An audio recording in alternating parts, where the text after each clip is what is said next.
बिस्मिल्लाहिर्रहमानिर्रहीम। दोस्तों साथियों, मैं तव्हां ठीक हूंदो। दरअसल अॼु 18 मई आहे ऐं 18 मई तव्हांखे यादि हूंदो त 18 मई 1990 में मूंखे दहशतगर्दी जे ख़िलाफ़ु मज़ामत कंदे ऐं इन वेड़ जे दौरान गिरफ़्तार कयो वियो हो आधी राति जो। इन करे मजमूई तरह मुंहिंजी गिरफ़्तारी 19 मई ॻणिबी आहे ऐं हर साल जेसीं ताईं असां जेलनि में हुआसीं 19 मई ते असांखे गिरफ़्तारी जो ॾींहुं एजाज कयो वेंदो हो।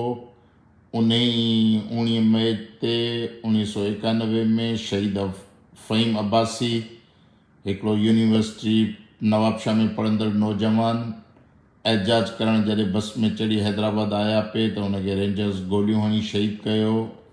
उन जी वरसी 19 मई जे हवाले सां मल्हाई वेंदी आहे। असांजो शहीद साथी हो, मासूम नौजवान। त हाणे सुवालु इहो आहे त हीअ जॾहिं 90 जे ज़माने ते पाण नज़र विझंदासीं त 1990 में सिंध जे ख़िलाफ़ु ऐं सिंधियुनि जे ख़िलाफ़ु हिकिड़ी नस्ल परस्त दहशतगर्दी जेका MQM जी सरबराही में जारी हुई, कराची खां वठी हैदराबाद, सखर, मीरपुर ख़ासि, इवन लाड़काणो, नवाबशाह, जिथे जिथे उन्हनि जा स्ट्रॉन्ग होल्ड्स हुआ, ॻोल्हे ॻोल्हे माण्हुनि खे शहीद कंदा हुआ। ऐं हैदराबाद त ख़ासि मर्कज़ हो, कराची जिते नियाणियुनि जूं असमत दरियूं वग़ैरह। पोइ पीपल्स पार्टी जी हुकूमत में वज़ारत हूंदे जॾहिं हू नाराज़ थिया वज़ारतुनि तां त पोइ हुननि वरी रद्द अमल में सिंधी माण्हुनि खे मारण जी कोन शुरू कयो। पोइ मई जो ज़मानो उन हद ताईं अची वियो जो मां आख़िर 15 मई ते प्रेस कॉन्फ्रेंस करे प्रेस रिलीज़ जारी करे मूं MQM जी दहशतगर्दी जे ख़िलाफ़ु मज़ामत जी जंग जो ऐलान कयो। मां चयो ही क़त्ल गारतगरी क़ाबिल क़बूल न आहे, बंदि न कंदो त असीं तव्हांजी मज़ामत कंदासीं, विढ़ंदासीं। पोइ 15 अक्टूबर खां वठी सॼी सिंध मां हज़ारे नौजवान अची गॾु थिया हुआ, जिन बाक़ाइदे साथ बि ॾिनूं, हिमतूं बि कयूं। ऐं शहर हैदराबाद में लतीफ़ाबाद, टंडो वली मोहम्मद, खोखर पाड़ो, अलादा चंड, टंडो आगा, खाई रोड, इन सभिनी इलाइक़नि जा जेके नौजवान हुआ उहे सभु सरगर्म हुआ पंहिंजे नियाणियुनि जी इज़त बचाइण लाइ। उहे असां सां गॾिजी करे पंहिंजो पंहिंजो किरदारु अदा करे रहिया। त इन 3 ॾींहं मुसलसिल जेका वेड़ हली या जदोजहद हली ऐं उन में पहिरीं दफ़ा इहो थियो त MQM जा जेके स्ट्रॉन्ग होल्ड हुआ उहे माण्हू पंहिंजा घर छॾे ऐं लतीफ़ाबाद में वञी उन्हनि कैंपूं सरकार खां क़ाइमु करायूं हुयूं ऐं उन में वञी हू वेठा हुया। त इन ई दौरान जॾहिं मां दोस्तनि सां कम्युनिकेशन ऐं कोऑर्डिनेशन जे सिलसिले में निकिरंदो हुअमि त उन ज़माने में अब्दुल क़दीर मेमन साहब जेको आहे तमामु घणो मुंहिंजे वेझो। जॾहिं मां ज़ख़्मी थियो हुउमि 86 में त ही उन्हनि ज़माननि में मुंहिंजे इलाज जे सिलसिले में मूंसां गॾु हो, पटियूं ॿटियूं मुंहिंजूं कंदो हो ऐं तमामु घणी हुन मुंहिंजी ख़िदमत कई। त इन करे मां हमेशह हुनखे इज़त ऐं क़दर जी निगाह सां ॾिसंदो हुउमि। ऐं इन करे सॼा असांजा GSN जा जेके बि हल्का हुआ उनखे उहो मुंहिंजो एतमाद जोॻो माण्हू सम्झंदा हुआ, हिनखे इज़त ॾींदा हुआ। त हाणे सवा बाक़ी अमली मज़ामत में हिननि जो को बि किरदारु कोन्हे, कॾहिं बि कुझु कोन रहियो। त हाणे सुवालु इहो आहे त जॾहिं इहो मरहलो हले पियो त मां दोस्तनि सां राब्ता वग़ैरह करे जॾहिं पंहिंजे रिहाइश वारी जॻह ते वियमि पिए त उते अब्दुल क़दीर मेमण वारा मूंखे चयो त साईं हीअ असां तव्हां महिरबानी करे 5 मिंट असां सां हलो, हीअ असां जॻह हथु कई आहे जंहिंमें असां बाक़ाइदे पार्टी जो सेंटर खोलींदासीं, अवामी राब्ते जो मुहिम हलाईंदासीं ऐं तव्हां ॾिसंदा वञो। मां चयो यार मां 3 रातियूं थियूं आहिनि, सुतो न आहियां, थकावट आहे मूंखे। चयो न साईं महिरबानी। जॾहिं असां उते जॻह ॾिसणु वियासीं त पोइ हिननि इहो नओं ड्रामो कयो त साईं हाणे आया आहियो, महिरबानी करे तव्हां तरसो, असांजी मानी खाओ। त असीं मानी वठी था अचूं। मां ऐं हमायूं सिर्फ़ु 2 ॼणा हुआसीं। हमायूं तव्हां ॼाणो था, डॉक्टर हमायूं काज़ी, 5000 एकड़नि जो सांगड़ जो ज़मींदार, उनजो ख़ानदान अबे ॾाॾे खां वठी ज़मींदार आहिनि। मुंहिंजो ज़ाती दोस्त हो। असांजी हिन सॼी क़ौमी तहरीक में हुनजो लाज़वाल किरदारु आहे, उन बाबति कॾहिं लिखंदासीं। त उन जी गाॾी कार हुई जेका हू मूंखे मूवमेंट में कतब ईंदी हिकिड़े हंधि खणी ॿिए हंधि पहुचाइण ही करणु हू करणु त इन तरह सां डॉक्टर हुमायूं उन वक़्तु बि मूंसां गॾु हो त असां एॾा थकियल हुआसीं हुमायूं काज़ी वञणु पियो चाहियो त आउं वञा जो मां उते वञी ऐं वञण सां मूंखे निंड अची वई त हाणे हुमायूं काज़ी जे अंदरि में उणतुण हुई त मां जाॻां थो मूंखे ॿुधाए पोइ वञे इन करे हू वीचारो मुंहिंजी निंड जे करे वेठो रहियो तव्हांजो अलाए जे केतिरो टाइम गुज़रियो सुते मूंखे ख़बर न आहे ऐं केतिरा कलाक गुज़रिया त रेंजर्स जेका आहे उहा उन जॻह खे घेरो करे ऐं भतियूं टपी अंदरि चढ़ी आई जॾहिं हुमायूं जी नज़र पई उन्हनि ते त हुन मूंखे जाॻायो त तेसीं उहो असांखे रेंजर्स वारा अची घेरो करे वरितऊं ऐं मां उते गिरफ़्तार थियुमि पोइ तशदुद जी कहाणी वरी कंहिं ॿिए वक़्तु लिखंदासीं त हाणे जॾहिं अधु राति जो इहा ॻाल्हि ब्रेक थी ऐं ख़ादिम वतन उन वक़्तु आधी राति जो अख़बार निकिरंदी उन इहा पहिरीं ख़बर हलाई त उन खां पोइ ईअं सिंध में बाहि वांगुरु इहा ॻाल्हि पखड़ी पहिरीं दफ़ा तारीख़ में एॾो वॾो एहतजाज कंहिं अॻुवाण जी गिरफ़्तारी ते थियो हुजे उहो को बि तारीख़ में मिसाल नथो मिले त 5 ॾींहं मुसलसिल सिंध बंदि हुई असांखे गिरफ़्तार करे गुम कयो वियो असां फ़ौजी छावनी जे टॉर्चर सेल में हलिया वियासीं ऐं पोइ इन हद ताईं जो रेल बंदि थी पाकिस्तान रेलवे जूं लाइनूं बंदि थियूं औरतूं मर्द ॿार उहो कहिड़ो चौक हो जंहिं ते सिंधी औरतूं ॿार ऐं नौजवान ऐं बुज़ुर्ग न हुआ एॾे वॾे शदीद एहतजाज खां पोइ जेको आहे सो आख़िर उन वक़्तु वज़ीर दाख़िला हो बेनज़ीर साहिबा जी हुकूमत हुई एतज़ाज़ अहसन वज़ीर दाख़िला हो जंहिं PTV ते अची ऐलान कयो त हा असां डॉक्टर कादिर मक्सी गिरफ़्तार कयो हिकिड़े दहशतगर्द खे गिरफ़्तार था कयूं त माण्हू एॾो रद्द अमल था कनि असां जल्दी उनखे ज़ाहिर कराईंदासीं वग़ैरह वग़ैरह इन तरह जी उन प्रेस कॉन्फ्रेंस कई त अञा ताईं अब्दुल क़दीर मेमन साहिब जो किरदारु उन ज़माने खां वठी मशकूक आहे त बाबा न मां उन जॻह ते वञण वारो न अचण वारो न तव्हां सां गॾु हलण वारो मां पंहिंजे लेखे रहियमि पे पोइ छो जो इहे मशकूक जेके तसलसुल आहिनि इहे पोइ ॻंढजनि ईअं था त इन वाक़िअनि जे दौरान कदीर मेमन साहिबु 88 खां पोइ कदीर मेमन साहिबु जेको आहे कोयटा में गिरफ़्तार थियो हो पुलिस जे हथां 30 सेप्टेंबर जे केस में हुनजो नालो हो कंहिं बि एजेंसी हुनखे गिरफ़्तार कयो ऐं गिरफ़्तार थियण खां पोइ साहिबु आज़ादु थी आयो ऐं पोइ चयईं त मुंहिंजो अशफाक मेमन मुंहिंजो माइट फलानो हुन मूंखे गिरफ़्तार करायो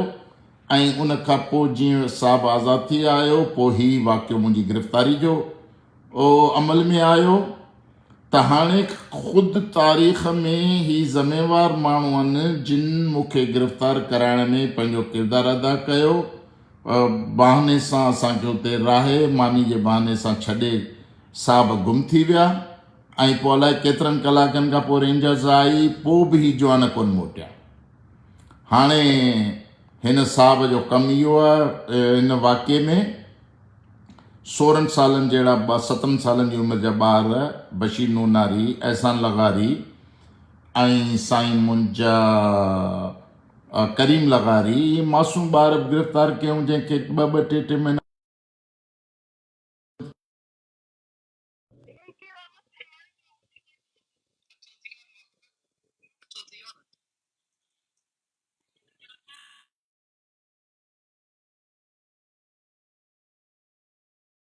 सियासी सिंधी अॻुवान जेके हुआ हिकिड़ो अब्दुल क़दीर मेमन साहिबु ऐं हिकिड़ो अमीर बम्बरो साहिबु जेके सिर्फ़ु असांजे आज़ादु ज़मानत में अचण खां पोइ सरकार वटि पेश पिया हुआ ऐं 18-20 ॾींहंनि खां पोइ साहिबनि जूं ज़मानतूं थी वियूं ॿई जेके से बाज़ तरीक़े सां ज़मानत ते ॿाहिरि अची विया 30 सेप्टेंबर केस जा मुलवस ॼाणायल माण्हू उहे सिर्फ़ु 18 ॾींहं क़ैद कटण खां पोइ आज़ादु अची विया त हाणे उन्हनि ॾींहंनि खां वठी कम सां लॻल आहिनि पिया कंदा रहनि पंहिंजे ज़मीर जी ॻाल्हि कनि था कंहिंजी वंगार वहनि था का ड्यूटी अदा कनि था उन्हनि सां मुंहिंजो सरोकार कोन्हे ही सालनि खां मुंहिंजे ख़िलाफ़ु लिखनि था मां कॾहिं कंहिं ते नालो वठी न तनक़ीद कंदो आहियां न एॾो सोशल मीडिया ते एक्टिव हूंदो आहियां पर ही छो जो जीअं त तारीख़ी वाक़ियो आहे हिकिड़ी मज़ामत जो दौर जो हिकिड़ो तारीख़ी वाक़ियो आहे जंहिं सिंध जी इज़त सिंध जो वक़ार नियाणियुनि जूं असमतूं ऐं सिंध जो क़ौमी इस्तकाम न त मुहाजिर देश जनरल ज़िया जो नारो हो त मुहाजिर देश ठहे ऐं 22 डिवीज़नूं आहिनि पाकिस्तान में त 22 सूबा ठहनि, उन में मुहाजिर देश जो बि सूबो हो, मुहाजिर सूबो बि हो। उन सॼी फाशिज़म ऐं रज़नी खे चैलेंज कंदड़ उहे हज़ारे नौजवान जेके साथी हुआ ऐं जंहिंमें डॉक्टर हुमायूं काज़ी जहिड़ा बि जेके ज़मींदार, उन जूं माइरूं, उन जूं भेनरूं ऐं हैदराबाद में रहंदड़ उहे अज़ीम असांजूं माइरूं भेनरूं जिन्हनि सॼी मज़ामत में रुपयो करे असांखे 5-5 रुपया करे क़ुर्बानी जूं खलूं गॾु करे असांखे रुपयो ॾिनूं त असां गोलियूं वठी सघूं, असां बंदूकूं वठी सघूं, असां उन्हनि जे बचनि जो, इज़तुनि जो, घरनि जो तहफ़ुज़ करे सघूं। त इहो हिकिड़ो अज़ीम ऐं लाज़वाल दास्तान आहे, इन ते तफ़सीली लिखण जी ज़रूरत आहे। पर ही 18 अक्टूबर जो मां तव्हांखे ॿुधायां थो, 18 मई जो मां तव्हांखे ॿुधायां थो त 18 मई जे हवाले सां पोइ इहो थियो जो जॾहिं मां गिरफ़्तार थियमि त बेनज़ीर साहिबा हैदराबाद आई। हीअ रद्द अमल ॾिसी बेनज़ीर साहिबा हैदराबाद आई। 25-26 तारीख़ मां अञा ताईं फ़ौजी छावनि जे सेल में हुउसि त हज़ारा औरतूं हुयूं सर्किट हाउस ते, बेनज़ीर साहिबा सर्किट हाउस ते घेरो कयूं ऐं बेनज़ीर साहिबा ख़ुदि परेशान थी वई त हीउ छा थी वियो आहे। पोइ एॾो रद्द औरतुनि चयो त डॉक्टर कादिर मक्सी किथे आहे, डॉक्टर कादिर मक्सी किथे आहे। त बेनज़ीर साहिबा एतिरो परेशान थी जो बेनज़ीर साहिबा आख़िर DIG खे IG खे घुराए चयो त हाणे पके किले ते हिन दहशतगर्दनि जे ख़िलाफ़ु कार्रवाई कयो, जेको हर वक़्तु MQM सानिया पका किला जो जेको वाक़ियो दोहराईंदी रहंदी आहे, उहो उन जे अवामी दॿा जे रद्द अमल में बेनज़ीर साहिबु ऑर्डर कयो। जीअं DIG पुलिस पके किले जे दरवाज़े ते फोर्स वठी वियो त पोइ कैंट मां कुझु ऑफिसर विया, कुझु फोर्स वई, उहे वञी बीह रहिया, उनजो ख़बरदार तव्हांजो इहो कमु कोन्हे, निकिरो ॿाहिरि वञो, ऐं पुलिस खे मोटाए छॾियऊं। ऐं MQM उन पके साने जो राग ॻाईंदी पंहिंजी मज़मूत वठंदी रहंदी आहे।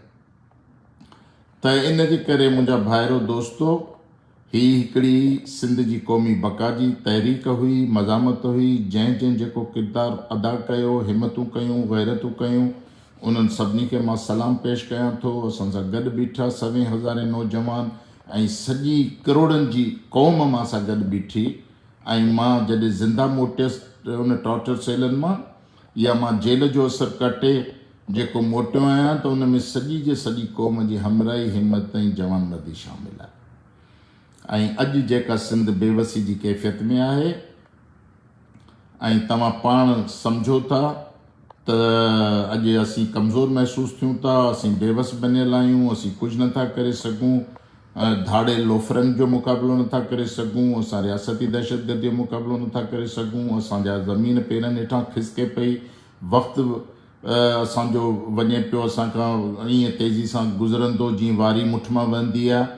त उनजो सबबु इहो आहे त असांजी सिंध में अहिड़ा हर दौर में पैदा थींदा आहिनि माण्हू जेके हक़ीक़ी मज़ामती किरदारनि जी किरदारकशी में मसरूफ़ हूंदा आहिनि ऐं उन जे करे उन्हनि समूरनि अमली मज़ामतकारनि, क़ुर्बानी ॾींदड़ कारकुननि जे किरदारनि खे लोहींदा आहिनि ऐं काग़ज़ी हीरो ठाहींदा आहिनि, जेके वॾेरनि जा बूट चटनि, जेके रियासत जा दलाल हुजनि, जेके शाशूख़ानी कूड़ी ॾेखारे ऐं उन्हनि खे हीरो करे पेश कंदा आहिनि, जेके अमली किरदार हूंदा आहिनि उन्हनि जे किरदार खे मसक़ कंदा आहिनि, छो जो इहा ख़ुदि रियासत जी एजेंडा आहे ऐं रियासत जी एजेंडा ते इहो सभु कुझु कमु कंदा आहिनि। जंहिंजे करे सिंध मां उहा मज़ामत, अमली मज़ामत जेका आहे उहा हाणे दम तोड़े चुकी आहे। असां त पंहिंजी उमिरि जेका आहे मां जेल मां निकिरण खां पोइ इहा जेका बंदूक वारी मज़ामत हुई उनखे मां पॉलिटिकल रेज़िस्टेंस में तब्दील कयो। तव्हांखे यादि हूंदो त मां 20 ॾींहं बुख हड़ताल ते वेही रहियुमि प्रेस क्लब ते। मां चयो त हाणे असांजो तरीक़ेकार जॾहिं रियासत सां हिकिड़े दहशतगर्द टोले सां विढ़ण जो वक़्तु हो त असां वटि जेको बि लठ बांटो असां खणी उनजी मज़ामत कई, पर जॾहिं रियासत खां क़ौमी हक़ ऐं क़ौमी निजात जो वठण जो वक़्तु, उन वक़्तु असांखे पॉलिटिकल रेज़िस्टेंस ॾियण जी ज़रूरत आहे। इन करे मां अमली तरह 20 ॾींहं बुख हड़ताल ते वेठो हुउसि ऐं उन वक़्तु असां ते उहो बम हमिलो कयो वियो। उन जे बावजूद बि बुख हड़ताल जारी रही। आख़िर रियासत उन्हनि मुतालबनि खे क़बूल कयो ऐं पोइ मां बुख हड़ताल तां उथियुमि। त पॉलिटिकल रेज़िस्टेंस अॼु बि जारी आहे। अॼु बि जारी आहे। छा कंहिं नारेबाज़ सियासत जी तरफ़दारी वठूं त पोइ असीं सही आहियूं ऐं नारेबाज़ सियासत जो पासो न वठूं त असीं ग़लति आहियूं। काल्ह जॾहिं ज़रदारी जे दौर में ॿेटो निज़ाम आयो त उन वक़्तु असां रोडनि ते हुआसीं। मुशर्रफ जॾहिं ॿेट विकिया पे असां मज़ामत में हुआसीं। कालाबाग डैम जी मज़ामत में असां अॼु बि पेशकदमी करियूं था, पाणी मोटाइण जी जदोजहद में मसरूफ़ आहियूं। PTI जी हुकूमत जॾहिं ॿेट विकिया पे उन वक़्तु बि अमली तरह मज़ामत में असीं वेठा हुआसीं। त मज़ामत रुगो बंदूक खणी ठका करण जो नालो आहे छा? हर दौर जी पंहिंजी पंहिंजी घुर्ज हूंदी आहे। असां सम्झूं था त रियासत जे ख़िलाफ़ु असां सिंधी खाॿे साॼे असांजो को बि दोस्त साथी कोन्हे, न आलमी ग्लोबल सूरत हाल में, न असांजे पाड़ेसरी सूरत हाल में। इन करे असांखे सघ ॾींदी पॉलिटिकल रेजिस्टेंस। असां सरेंडर न कयूं, असां पंहिंजे हक़नि तां विड्रॉ न कयूं, असां लॿाड़बाज़ी खां बचूं, असां संजीदा पॉलिटिकल ट्रांसफॉर्मेशन कयूं। इन लाइ असां कमु करियूं पिया ऐं इंशाअल्लाह कंदा रहंदासीं, आख़िरी दम ताईं कंदा रहंदासीं। अॼु सिंधी ॿोली क़ाइमु आहे, सिंध जो क़ौमी वजूद क़ाइमु आहे। उन में हज़ारे नौजवाननि, सवे नौजवान पंहिंजूं जानियूं क़ुर्बान कयूं आहिनि, हज़ारे नौजवाननि जेल भोॻिया आहिनि, कोड़ा खाधा आहिनि ऐं लखे नौजवाननि उमेदूं आसूं रखी पंहिंजा वॾा वॾा क़ुर्बानी जा बलिदान ॾिना आहिनि।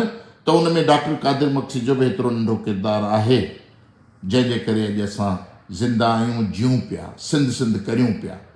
इन करे मुंहिंजा भाइरो दोस्तो, 18 मई जो वाक़ियो जेको आहे उहो मुंहिंजी गिरफ़्तारी जे हवाले सां आहे ऐं देसी दलालनि जे ज़रिए इहो अमल में आयो ऐं उन में मुख्य किरदारु उन ज़माने में अब्दुल क़दीर मेमण साहब हो ऐं जेके असांखे गिरफ़्तारी खां अॻे जॻह ते वठी विया, जॻह न मुंहिंजी ॾिठल, जॻह ते वठी विया, जॻह ते विहारण जे ॾेखारण जे बहाने वठी विया। वरी जॾहिं वठी विया चयूं मानी ठाराए था अचूं ऐं मानी ठाराए विहारे गुम थी विया। मां पंहिंजी थकावट जे करे मूंखे निंड अची वई, हमायूं काज़ी पंहिंजी शराफ़त जे करे मुंहिंजे जाॻण जो इंतज़ारु कयो ऐं असां इन साज़ जो शिकार थियासीं। इहा आहे 18 मई जी हक़ीक़त। बाक़ी पोइ हाणे वधीक जंहिंखे जेको खपे त डॉक्टर कादिर मक्सी खे को क़बर में ॾिसणु चाहे थो, जॾहिं अलाह जे तरफ़ां ॾींहं पूरा थींदा हलिया वेंदासीं। कादिर मक्सी त क़बर जो मुक़ाबिलो कयो आहे, 5 दफ़ा मूं ते कातिलाना हमला थिया आहिनि, गोलियूं लॻियूं आहिनि, 2 दफ़ा बम फाटा आहिनि।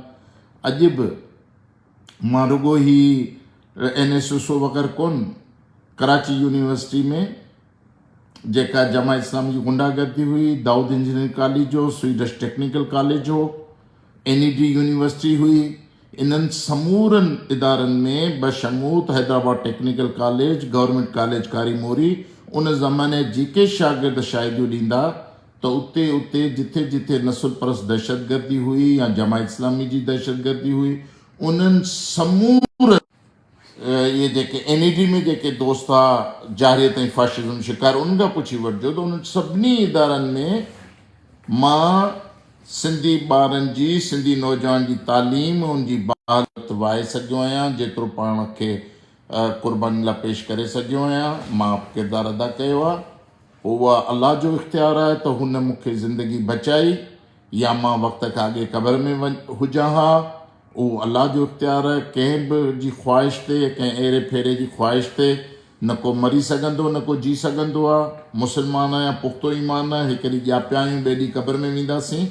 बाक़ी कागज़ी हीरा ठाहे ऐं उन्हनि जी परस्तिश करण जे बजाए हक़ीक़ी जेके सिंध जा क़ौमी किरदार आहिनि उन्हनि जी रुगो सुञाण रखो ऐं उन्हनि जी ॻाल्हियुनि खे सम्झण जी कोशिशि कयो त तव्हां पंहिंजे हिन ज़िलतुनि मां निकिरण जो तव्हांखे घस मिली वेंदो। मां तव्हां सभिनी दोस्तनि जो शुक्रगुज़ार आहियां। सिंध ज़िंदाबाद, इनकलाब ज़िंदाबाद, क़ौमी जदोजहद ज़िंदाबाद। महिरबानी, सदाईं